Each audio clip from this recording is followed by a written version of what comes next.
make sure you're properly hydrated.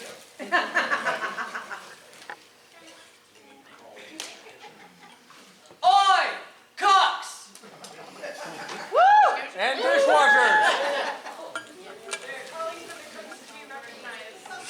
Hey, kitchen people! Can't hide forever.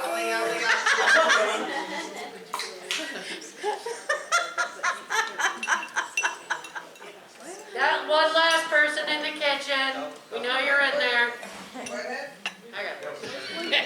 Look upon these faces. These people who have sweat for our feasting. Thank you kindly for all your efforts. I, as a person of a tender stomach, especially thank you. I rarely get to sit feast. Your efforts do not go unacknowledged.